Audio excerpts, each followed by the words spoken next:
What I would like to talk to you about is what really is the essence of the Adizes methodology.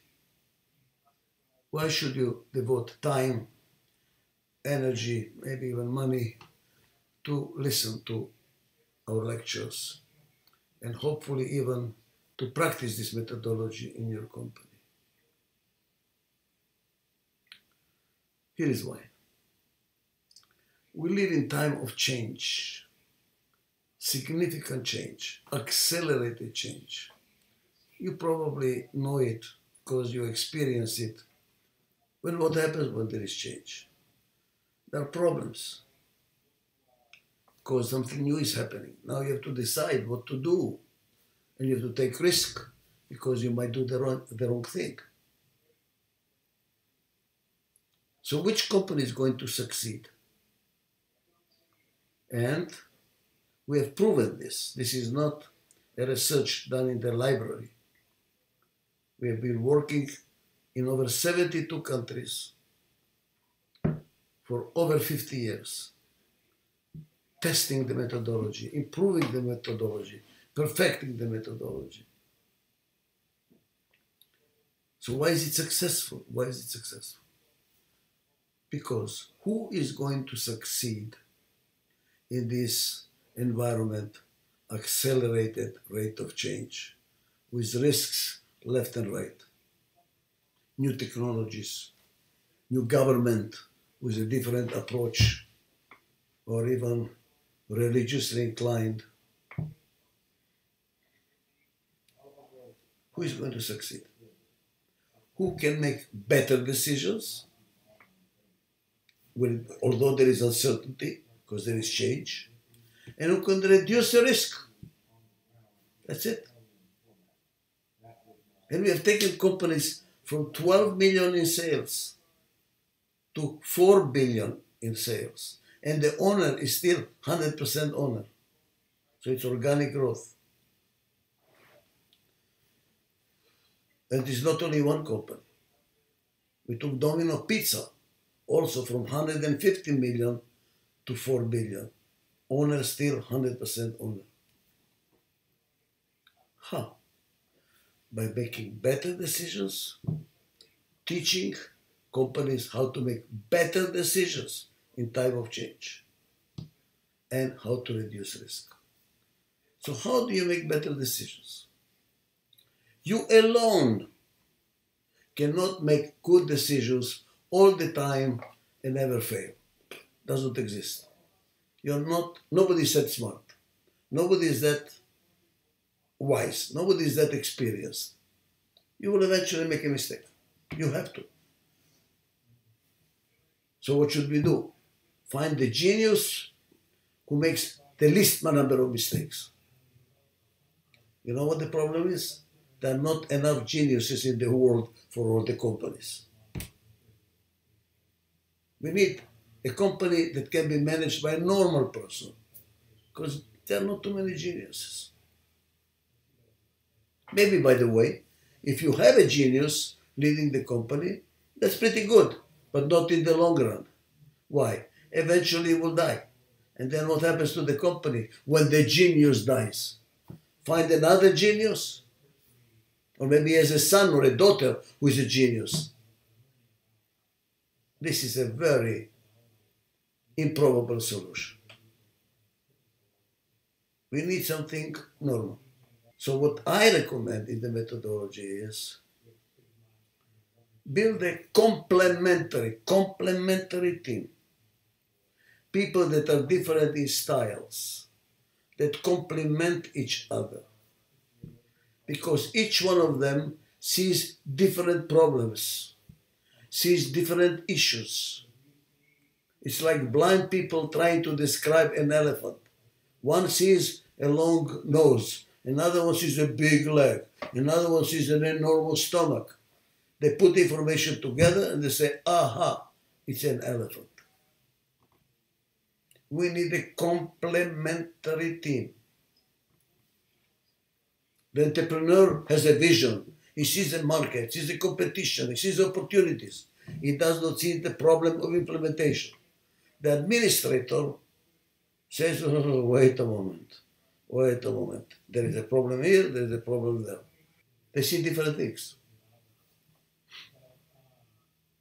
And the third person says, guys, let's focus on what do we need to do today. Stop talking about opportunities or problems. Let's go and do something. And the fourth person says, guys, let's listen to each other. Why are you fighting? Why don't you listen? He looks at the people to build harmony. They're different, but they need each other. Like you need your wife or your husband in order to raise the children. You cannot raise the children alone, easily.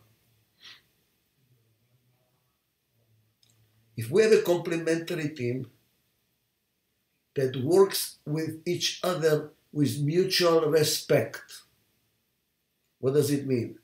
They're not upset that the other person thinks differently. Okay, you think differently. What can I learn from it? What are you trying to tell me? And by learning from each other, different judgments, different information, different outlook, different values, what happens? We make a better decision. If you can create a learning environment in your company and you have a complementary team, you will make better decisions than the other company is managed by a genius. But in order to work together, you have to learn how to work together. You have to learn how to listen to each other. That is the methodology, half of it. What is the other half? How do you reduce risk? Look, you cannot work alone. You need the cooperation of other people, right? If they will cooperate with you, you have lower risk than if they don't cooperate. If they don't cooperate, your risk is higher. Why? Because you want to have a horse, and they, because they don't cooperate, they deliver a camel. Risk is much higher. If you can reduce risk by having cooperation, wow, your risk is much lower. So you have a complementary team and you have cooperation.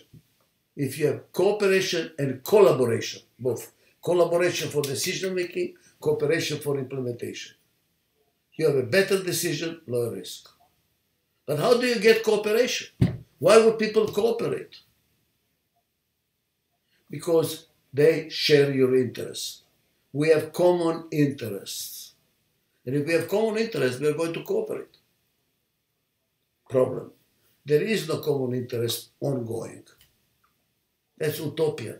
That's expecting too much.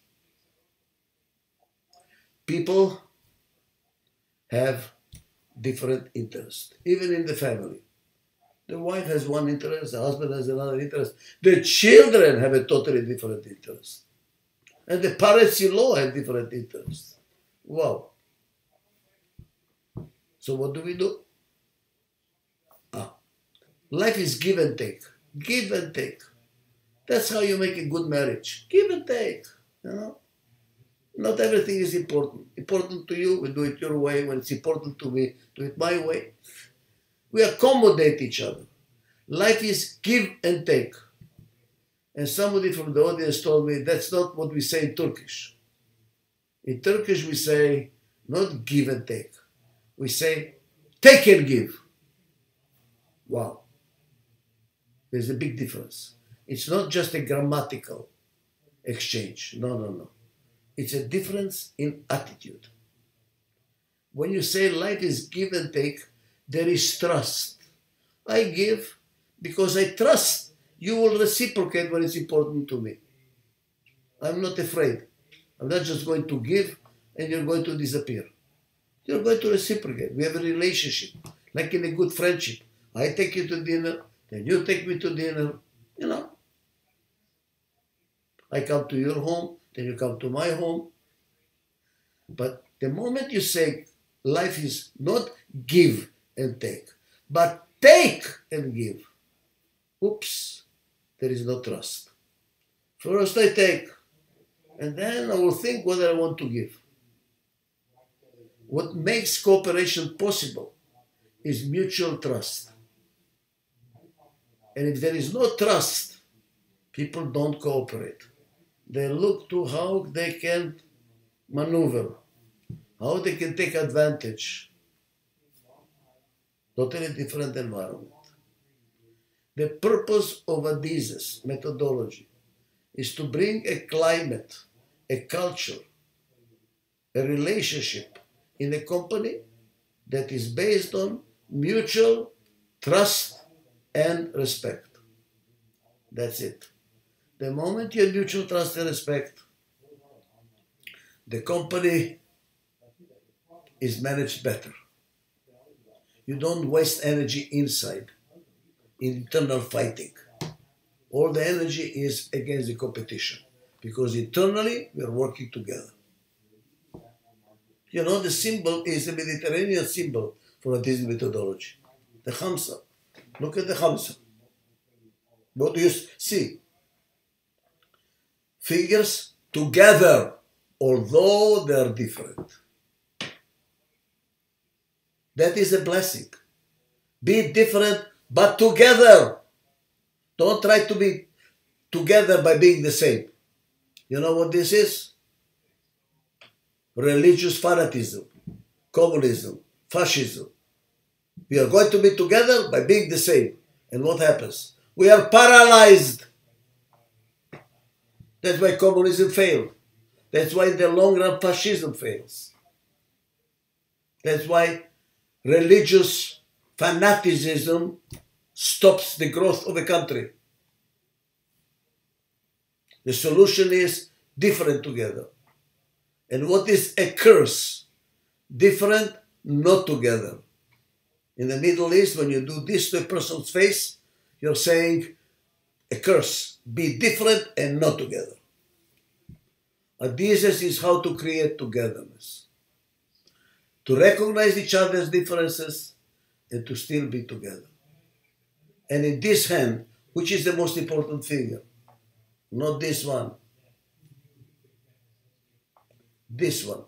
Why? Because it makes every finger work together. This is the only finger that can work with any other finger. And our job is to make you a manager, a leader, a supervisor, any leader of any level, work like a thumb and not like a pointing finger, which is a cultural change.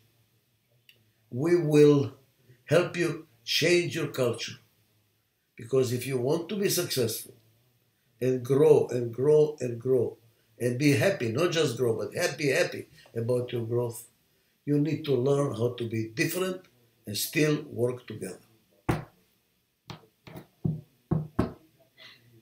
That is Adizes methodology. Does it work? It works depending on you, much less on us. We are there to serve you. We are there. Are you there? How committed you are? Because there is going to be resistance. People don't like to change from this finger to this finger. They still like to manage this way, the autocratic way. To become an integrator, to listen, to work with others, not to be upset when they disagree with you, but to try to learn. That's not easy. People are going to resist it. So you as the leader, are you committed? If you are not committed, it's not going to work. It's like taking medicine. I want to be healthy, but I'm not committed to take my medicine. Khalas, it's not going to work. If you are committed, you will learn a new methodology that will help not only your company, will help your marriage. And I have a book, How to Apply the Methodology to Marriage. And we work on a country level with prime ministers, how to bring this culture to a country. So, I wish you to learn this methodology. I pray that you apply the methodology, because you will benefit from it and my lifetime's work will be realized. Bye-bye. Thank you very much.